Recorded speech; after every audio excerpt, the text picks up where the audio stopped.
Hey everyone, my name is Athena Brensberger, and I typically make space content. But today we're going to be talking with Dr. Bridget Alex, who is an anthropologist who studies human evolution, which honestly I think is very connected to space exploration. But specifically, her research has focused on understanding how our species, Homo sapiens, spread globally as other species, such as Neanderthals, went extinct. But she doesn't just study that. She also is a science journalist and has written more than 200 stories for outlets such as Discover, Smithsonian, and PBS Eons. She teaches at Harvard and Tufts University and lives in Somerville, Massachusetts with her husband, one munchkin, and six neglected houseplants. So, but please help me bring in a warm welcome of Dr. Bridget Allen. Hello, how's it going? Thank you. Great to chat with you. And You thanks for too. coming down from space to Earth and humans on Earth. Oh, I'm so excited to explore human history because I feel like if we're going to find life beyond Earth, we need to understand a little more about life on Earth and how we evolved to become an intelligent species. Let's go into being an anthropologist a little bit. So, what is anthropology anyway? Yeah, that's a good place to start. I feel like it's one of those disciplines where you're leafing through the course catalog in college and you're like, what is that anyways? And then might skip over it. But if you were to wander into an anthropology department at most US universities, you'd find people studying humans. And so broadly, it's the study of humans across all times and cultures. And typically, you find people who do that in different ways. So there are sociocultural anthropologists who study present day people. There are linguistic anthropologists who study the way people use language. There are archaeologists who study the stuff past people left behind, so artifacts. And then there are biological anthropologists who use evolutionary theory to understand humans, our closest living relatives, and our past ancestors. And that's what you do. You're a biological anthropologist because you're Yeah, studying the I've actually, evolution. yeah, I like all four. And as an undergrad, I studied all four branches. But in my graduate work and my master's and PhD, I focused on biological anthropology and archaeology. Wow. So archaeology. So what's been like the most interesting thing that you've found so far? I use geochemical methods, things like radiocarbon dating and other methods to probe what's microscopic, what past humans left behind. So not like big chalices and sculptures, but this kind of microscopic stuff that can be very informative for what people were doing. A molecule would be exciting for me to find versus like, a vase. So have you found some before in dirt that you've collected and analyzed?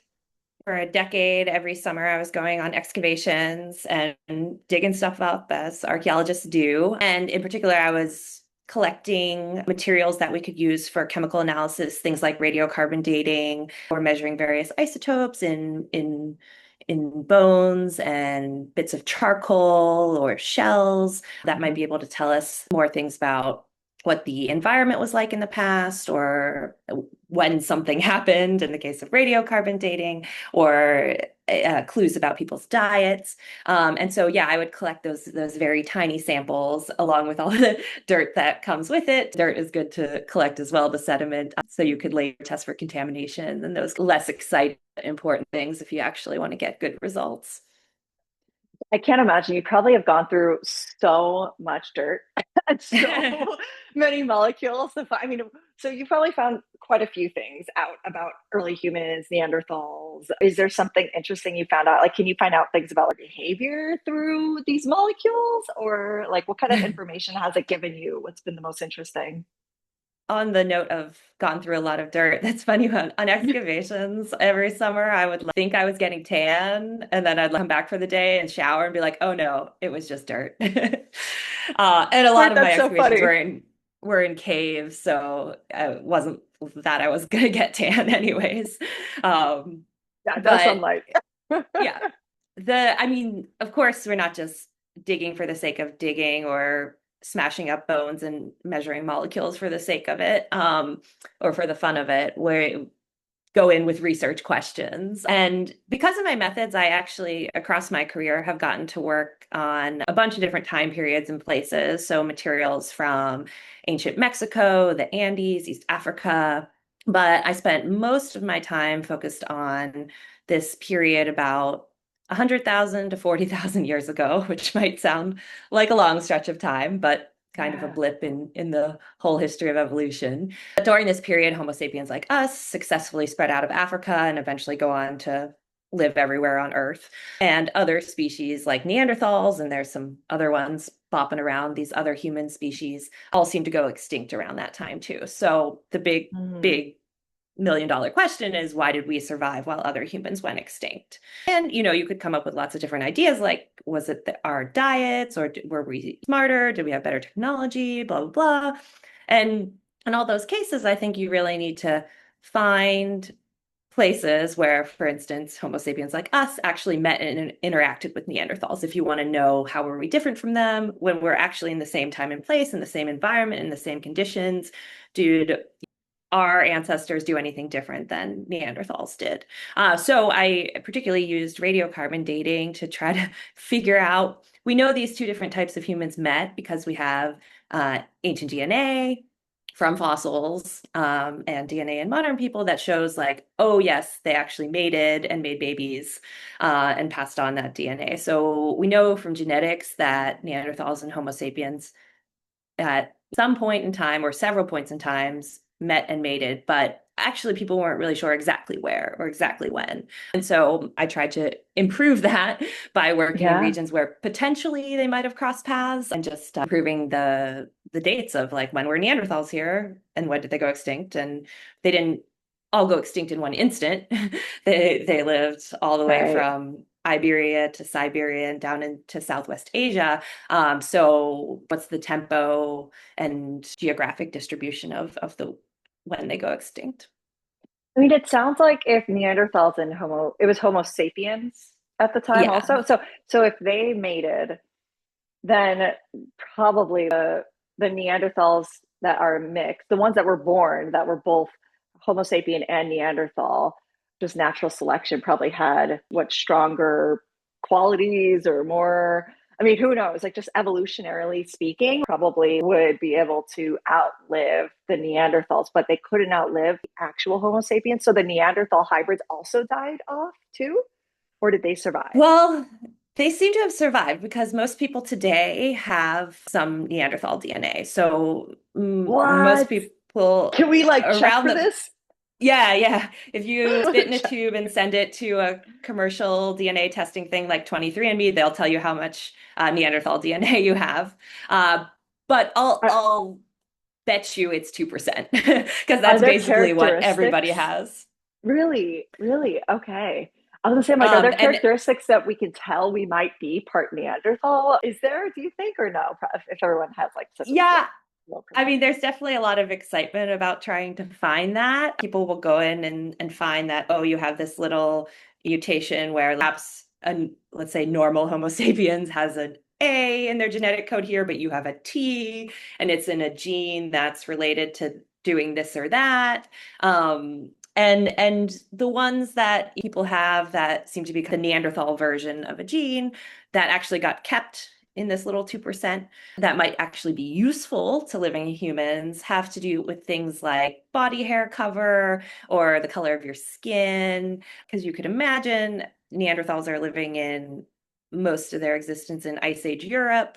Homo sapiens are coming from Africa. So having hairier bodies was probably Yeah. helpful for staying warm. So those could be traits that if you happen to have the Neanderthal version, you might be more likely to survive and reproduce and pass on those genes. But mostly it's kind of dull in regions that don't seem to code for anything particularly important.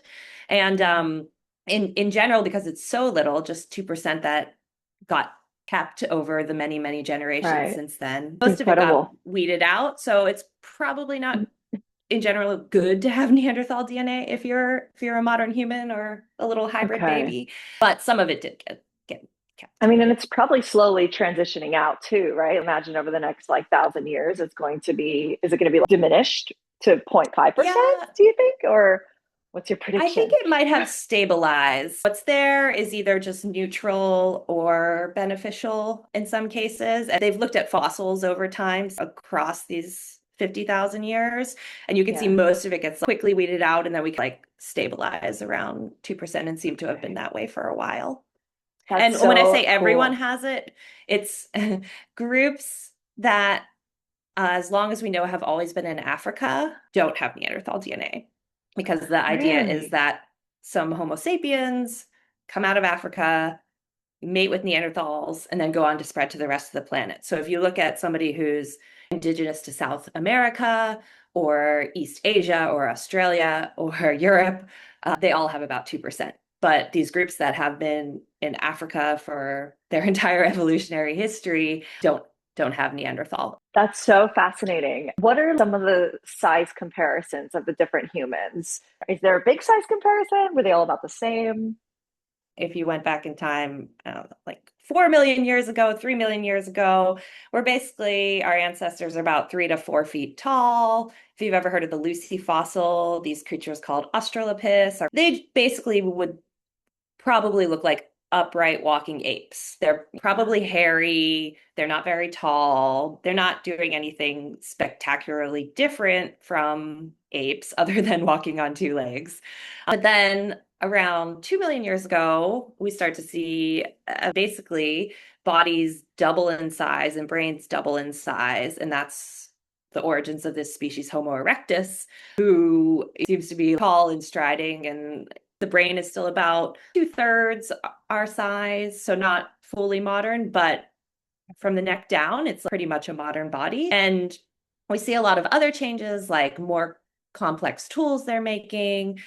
People have a pretty good argument that it was the first human ancestor to control fire and hunt Wow. regularly, and like be able to bring home meat in a predictable way. And they're the first human ancestor to leave Africa. So Homo erectus does spread to Europe and Asia. They make it to islands of Southeast Asia, but those Homo erectus that spread out of Africa seem to go extinct, whereas the ones that stay in Africa keep evolving into later species, and eventually us.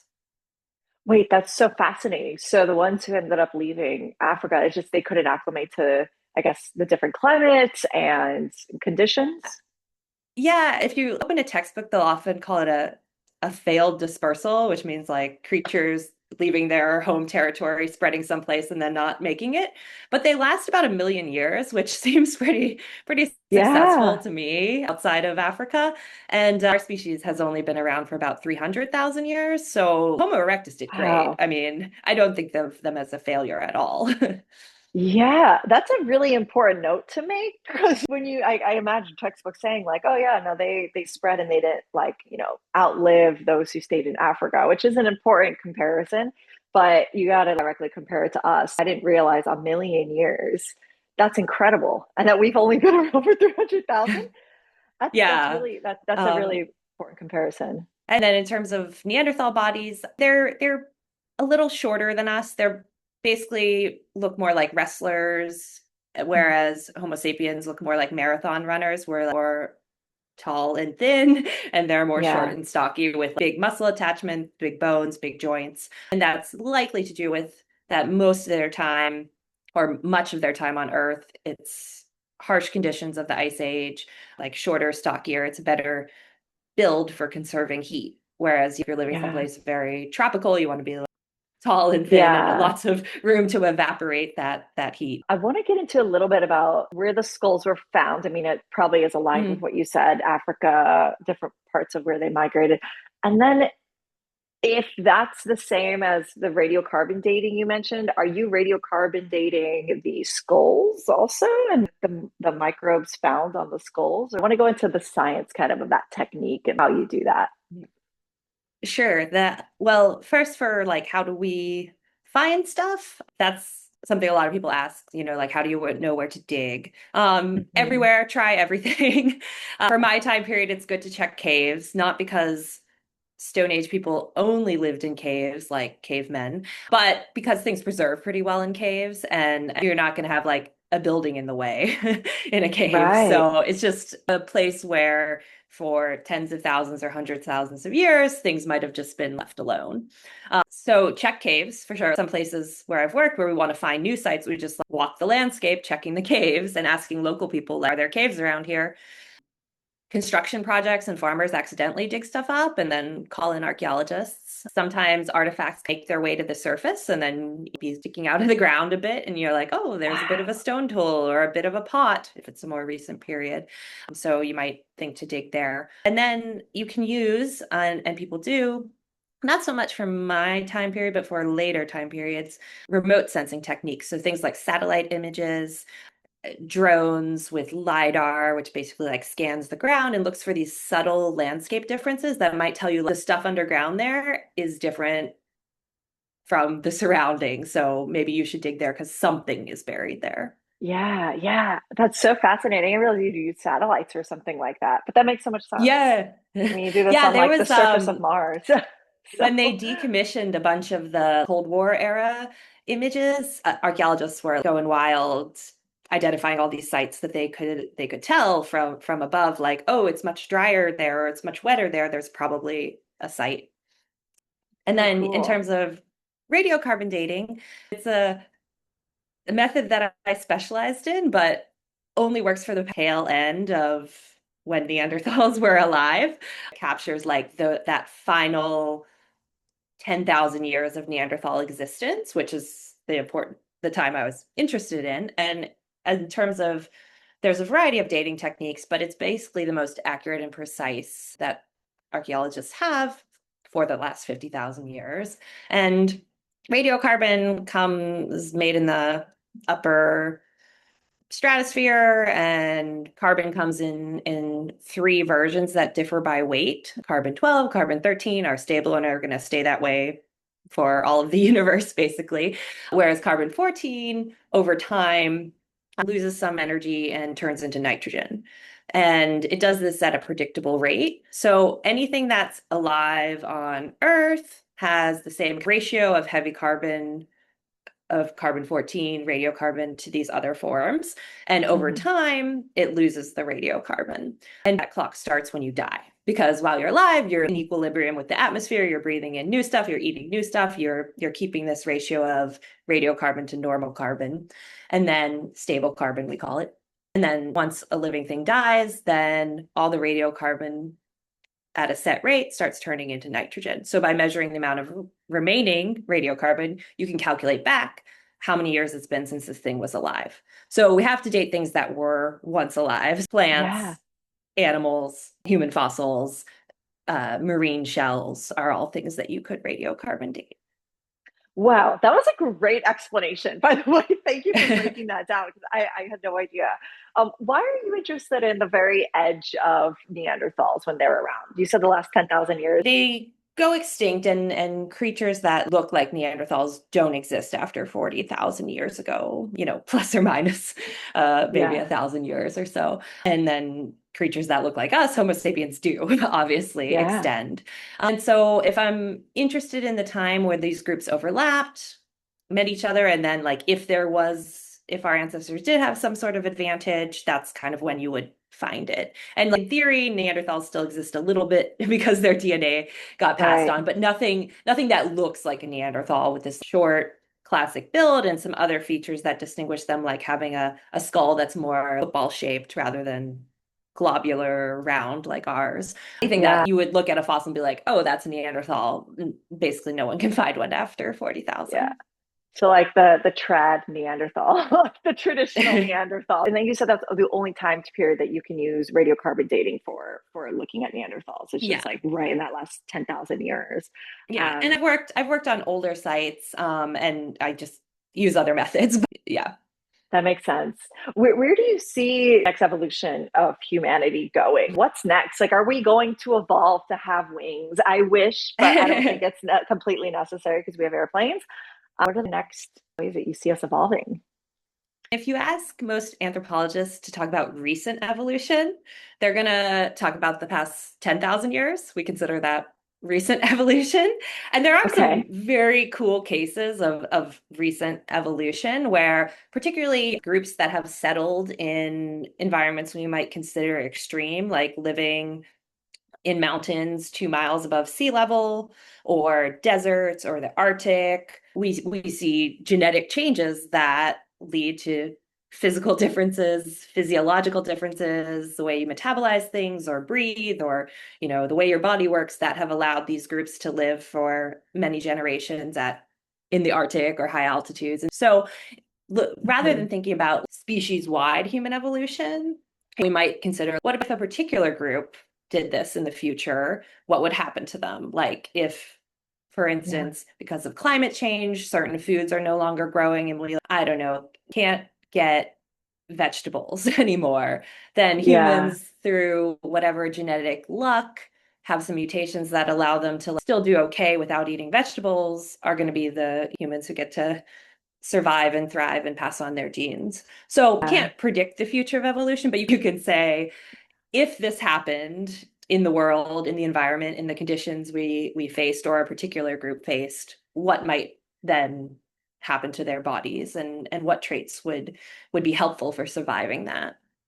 You don't have to become a new species to evolve. It just means in a given population, in a given group, there's over the generations, certain traits become more common and others either disappear or become less common. Yeah. Have you ever looked at other species, or you have mostly just obviously, I mean, obviously your work is Oh, anthropology, but out of yeah. I interest. mean, well, any site you're working at, you want to know, what other creatures are they living near and what is the Yeah. environment like. So mostly we find animal bones. Finding human fossils are pretty rare, but all the different creatures, for instance, I worked on sites in Poland where mostly what we find is cave bear, which are these like giant 12-foot tall ice age bears. And it's exciting to find their bones, but probably if you're finding a lot of Oh, cave bear bones, you're not going to find a lot of human bones because we don't tend to share a cave with yeah. cave bears. Wait, they're Um, huge. I'm looking at they images of them. Yeah, they're so much bigger than grizzly bears, right? I mean, they look massive. tend to be a lot of big creatures in the ice age, like mammoths. Wow. Okay, I kind of want to go a little bit into space exploration if you're willing to entertain that. Sure. Thinking just about what, yeah, if you can kind of, have you ever thought about what it would mean for other advanced civilizations that might exist on other planets? Um, How might they evolve to become intelligent? mm. Well, we're not the only intelligent creatures. So Dolphins, I whales, octopus, Yeah, right? I love exactly. Yeah. those. Yeah. I think if you want to find these sort of ingredients that might lead to intelligence, you got to look beyond humans because, in science, you don't just want a sample of one, right? You would Right. want more Totally. examples because, I mean, big brains, if the intelligence comes from brains, which there's no reason to think it would on another planet, but let's say on Earth, if the intelligence comes from brains, they're not obviously helpful for surviving and reproducing. They take a lot of energy. So now you got to get more food every day. And, what organisms have existed the longest and done the best? Bacteria and archaea, and they don't have brains. So it's not obvious that brains are useful. You're Right. thinking of all organisms, but some lineages like whales, dolphins, elephants, octopus, humans Yeah. have evolved big brains. So what about their evolutionary past did they get themselves into these situations where actually devoting all that energy to a bigger brain was helpful? Nobody knows the answer. I think that's a good Yeah. approach. People who do take that approach often kind of settle on something about unpredictability and variability. If you're living in a place that the climate is very unpredictable, it's probably helpful to be have intelligence. So you can like solve new Hmm. problems every time they arise Yeah. rather than just having your little specialized thing like we're always going to Right. eat walnuts and uh-oh, walnuts don't exist, now we starve. So if you're a Yeah. creature that can come up with new solutions to an unpredictable environment, it's probably important to have a big brain. Yeah. That's what went through my mind when you were talking about the head size and the brain size being two-thirds of the current human for, I think it was Homo erectus, was it? You said Yeah. from the neck down, they looked like us. which would make sense that you would want kind of the evolution of the physical body first to sort of like, I guess, do a lot of the hunting and the moving and the surviving physically. And then eventually you have to come up with a strategic thinking of like the survivability depending on where you are. So that's kind of where my mind went as far as like why the brain evolved last. Is the brain that evolved last? Is that correct? It was the brain. Yeah, when you start the story of human evolution, I mean, you could start it at the beginning of the universe if you wanted, but Yeah. a reasonable place to start is when our evolutionary branch split from the branch leading to chimps. So if you went back in time about 8 million years ago, you would find some creature roaming around that was the ancestor of both us and chimpanzees, which is our closest living relative. Hmm. Some members of that group went off and eventually evolved into chimpanzees. Some members of that group went off and eventually evolved into us over 8 million years. And actually, originally in the history of anthropology and the studying of human evolution, researchers assumed the first change after we split from chimps must be big brains. Because, like, of course, it's the hallmark of humanity. Our brains are so big, we're so wonderful. Right. So they But assumed it's you not. should first, yeah. But instead, they Yeah. found that the first obvious change that's happening, relatively soon after we split from chimps is walking on two legs. That's why we get these things like Australopiths that are 3 to 4 feet tall, small brains, walking around on two legs, doing Yeah. their thing 2 million years like that before there seems to be the opportunity or the pressure or the reason to that big brains start to get favored. And there was more brain matter though at that point, right? There had to have been to be able to like configure the body to program it to like walk on two legs. So it had to have been a little bit bigger probably than the chimpanzee because they weren't Well, physically doing it yet. I just feel like there's got to be some correlation between like the operating system and the computer, Like that's how I think of the brain. actually, yeah, walking on two legs doesn't take a lot of intelligence. And chimpanzees do walk on two legs. They can do it whenever they're holding Oh, so it's something, for just not instance. convenient. They'll That's right. It's not convenient. Yeah, for their particular anatomy, it takes them more energy than it takes us to walk on two legs. There's different ideas for why this happened, but a reasonable argument is our ancestors wound up in a place that was more open woodland. So food you had to get was like in this patch of trees, and then you had to walk across some grassy terrain to this one. And actually walking on two legs is it takes less energy for our bodies. And so you kind of conserve energy as you're walking from like this fruit tree to that fruit tree. Whereas chimpanzees Yeah. and their ancestors seem to have always been in dense tropical forests where they actually spend most of the time like climbing up and down. They don't need to walk across the Jumping, landscape that much. swinging.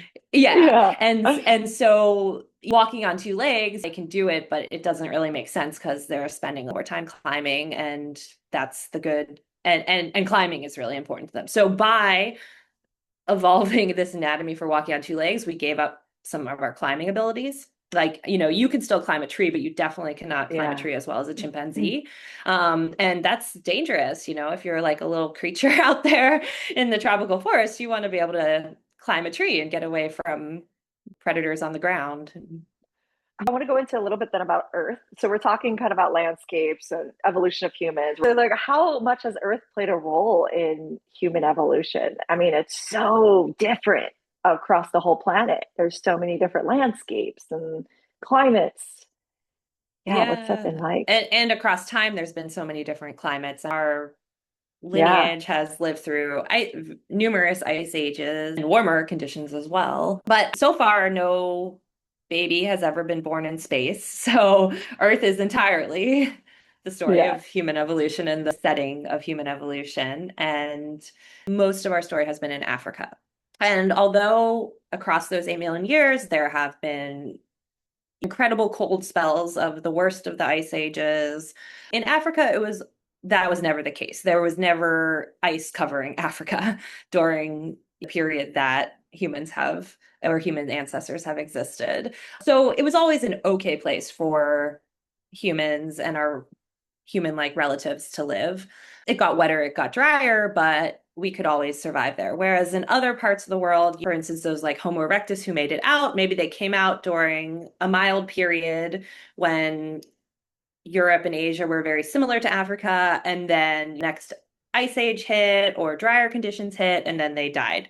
But those human ancestors that always stayed in Africa were able to keep surviving generation after Right. generation, whereas other groups that made it out go extinct, make it out, go extinct as those climate conditions change. And it's really only with Homo sapiens where we seem to be able to live anywhere and figure it out. Yeah. Because, like, some cases, yeah, indeed, we can over time genetically evolve to live in mountains or deserts, etc. But more importantly, we're very quick to culturally adapt to things. Like, we can more quicker than any other species invent technology that's like, oh, Hmm. you're in the desert, let's invent sunscreen or clothing. Yeah. So we can invent these technologies and pass them on to so that Homo sapiens were able to live in every nook and cranny on Earth and go to space. Although we Right. haven't given birth there yet, but I assume people want to.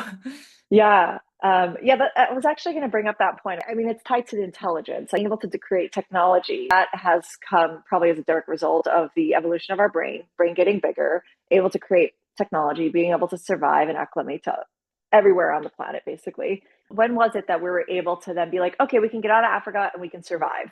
Well, again, groups make it out and they survive for many, many generations, like Homo Right. erectus does, and the ancestors of Neanderthals make it to Europe and evolve into Neanderthals. But I guess what people mean is make it out and survive to present day living people, like Yeah. Yeah. That's what I continuous meant. Yeah. story. In that case, it's around 60,000 years ago, some Homo sapiens spread out of Africa who you can find fossils from them and trace their DNA. Basically, they get to Europe and lead to present day Europeans. They get to the Americas eventually and lead to present day Native Americans of North and South America. And so, yeah, it's basically after 60,000 that this group goes out and spreads to every other continent, successfully leading to present day people.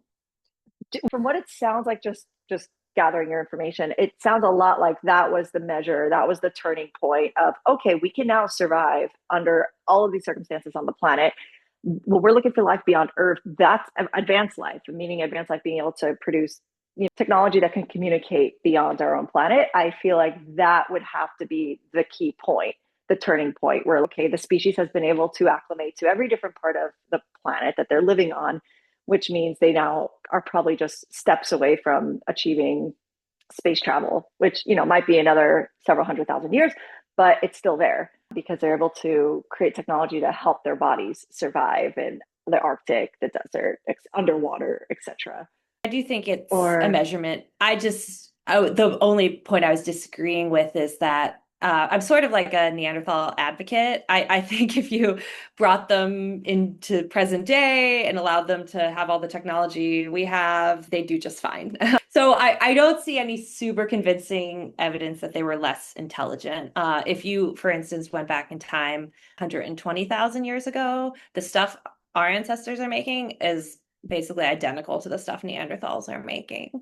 And I should mention there's other humans that we've talked about Neanderthals, but at the same time, this period when Homo sapiens successfully spread out, there's a group called Denisovans that live across Asia that have only been discovered in the last 16 years. And oh, there's a group called Homo floresiensis, which is nicknamed the hobbits, which are these little, although we evolved these big bodies many years ago, these ones are small and they last until probably about 50,000 years ago and have only been found on one island. Their fossils have only been found on the island of Flores, which is in Indonesia. And they're like 3 to 4 feet tall and small brained, but they lasted till 50, 40,000 years ago and just fine with their small brains on the island that they lived in.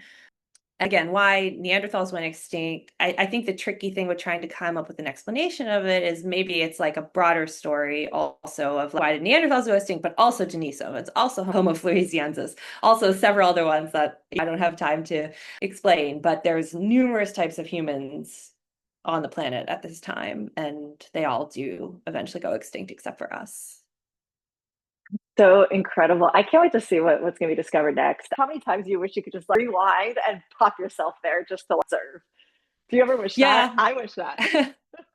it would be fun. Yeah, I don't know if I only got one opportunity to time travel. I don't know what time I'd go check out, but yeah, it would be nice to have that ability.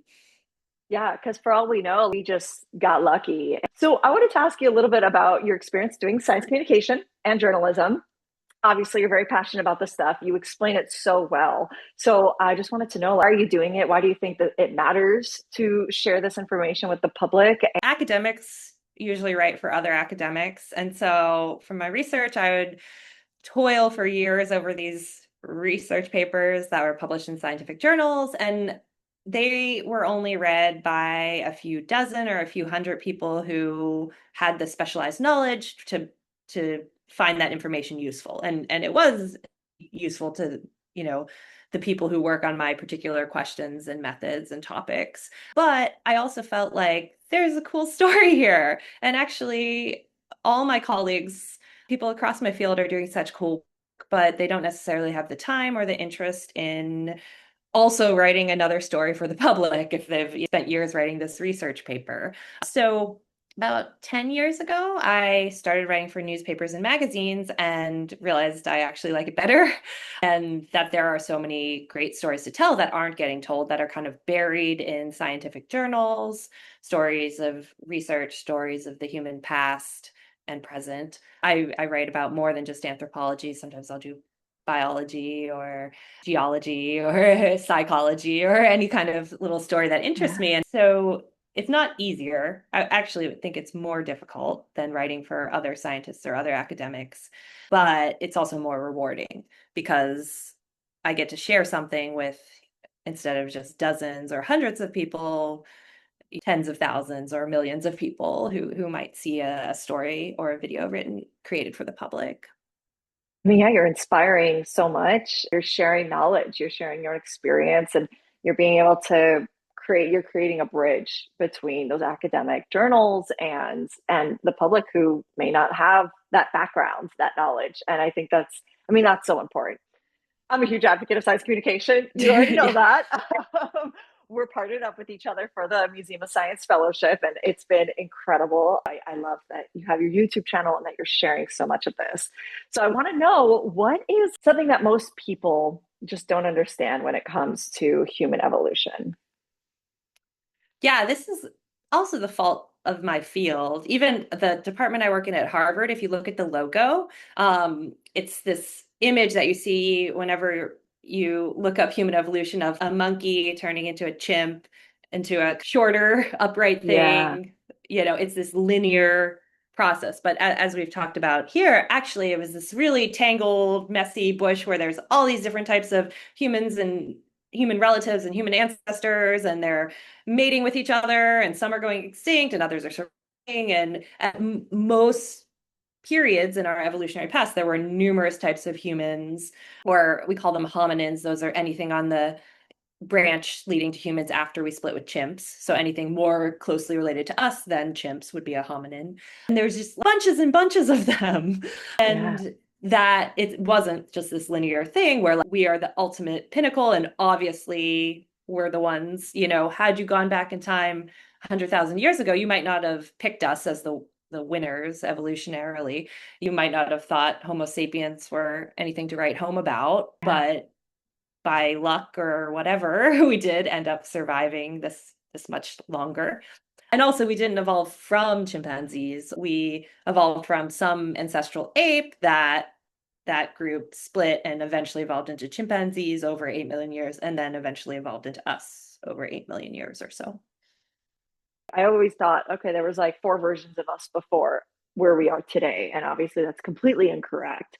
So I almost think you should create a campaign that really illustrates that structure. Yeah, I just on lecture slides and intro classes have that little image and then like a no smoking sign on top of it. But yeah, a That's messy great. tangled bush is a better figure or metaphor for human evolution than a linear progression.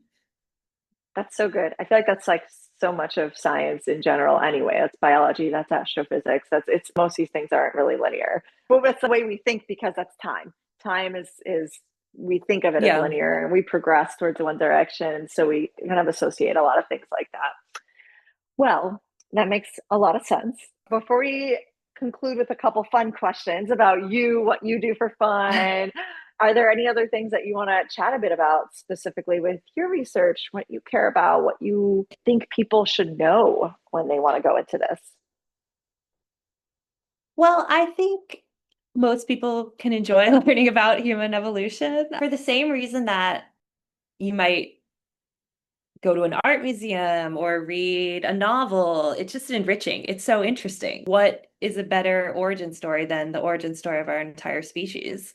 And it's also great to learn about our close living relatives, like the other primates. They're fascinating, and I'll can put it in the video, but it's like I often say, if you've never seen Shafaka lemurs leaping, you have not lived. They are these adorable primates that live in Madagascar, and they're white lemurs, and they're very good at leaping through the trees, but when they're on the ground, they like bounce like pogo sticks because that's just what their anatomy is. And if you watch a video of it, you will just like be delighted and full of joy for the rest of your day. So I just love sharing that with everyone because I don't want anyone to live without seeing Shafaka lemurs leaping. And you definitely need to make a video about that. I just looked up some photos. It's super, super cute.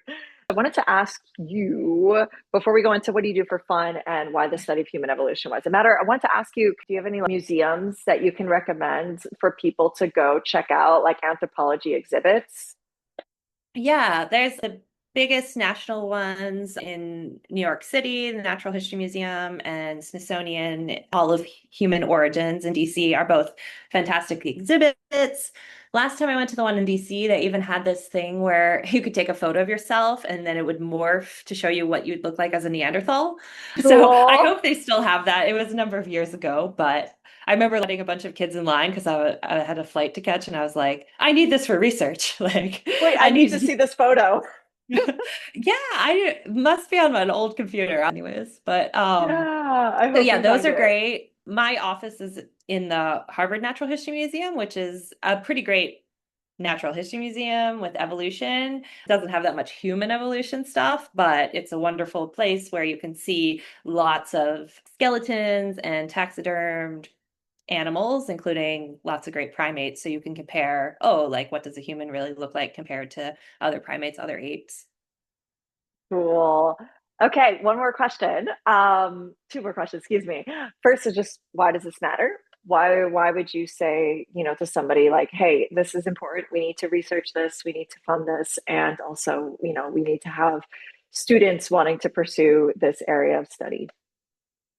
There are a lot of important reasons to study it. Important meaning it can improve people's health, well-being, and the planet. And many of my colleagues work on issues that relate to public health and diseases, humans' place in nature and effects that we're having on all creatures on Earth. So all of those big topics are important. It helps us also see how similar everyone on Earth is. I mean, genetically speaking, we're basically the same. And Yeah. it's just these sort of cultural differences, I would say, that have caused, humans. We are at the same time the most cooperative species, where you would never get a bunch of chimpanzees to play in an orchestra together or attend a football game together because if they're with a bunch of strangers, they're gonna, you know, start a fight and ask questions later. Wow. But humans will do that. We will cooperate with strangers. We will Yeah. aggregate in big groups. But we're also the most murderous species. We're the only ones that really truly go to war on a large scale and do premeditated murders. Other animals kill each other, but it's usually in these kind of like hot, you stole my Yeah. banana situations, equivalent to a Yeah. bar fight. This paradox that humans are both the most cooperative and the most murderous species. When we project far enough in the future, our species is going to go extinct. All species go extinct. Right. We'll see how much longer we have left. Earth is going to be fine. I really think the planet's going to be fine. What's not going to be fine are the species, including the fragile humans, and then a lot of the other species that live on it that are going to be really directly impacted by these shifts in the climates. Well, finally, my final question is, what do you do for fun? Well, actually, since yeah, I have 1.5-year-old who dictates all my free time outside of work. So traditionally, I like going to movies, restaurants, bars, but now I spend a lot of time on playgrounds and walking around my neighborhood, and then Yeah. watching some series in the evenings. Yeah, no, I feel you. My baby's about to be a year in a week, and so it's definitely been a lot. We have a play date this afternoon, actually. So, well, Bridget, this has been incredible. Thank you so much, Dr. Alex. I could talk with you for, I think, much longer, but I know we want to keep this relatively brief for the YouTube. Where can people find you? You can find me on YouTube at Origins Bridget Alex. Anywhere where people can read any of your articles, your website? If you Google my name, Bridget Alex, I'm the one who comes up. There's one other person, it seems, with this name, but she's much lower on the search results. My website is bridgetalex.com, and I post all my stories there. I'm on Blue Sky at Bridget Alex as well. And whenever I have something new out, I post it there. Awesome. Well, thank you so much, and I will talk to you again in the future. Yeah, thanks for chatting. If you liked this video, share it, post a comment, and subscribe at Origins Bridget Alex.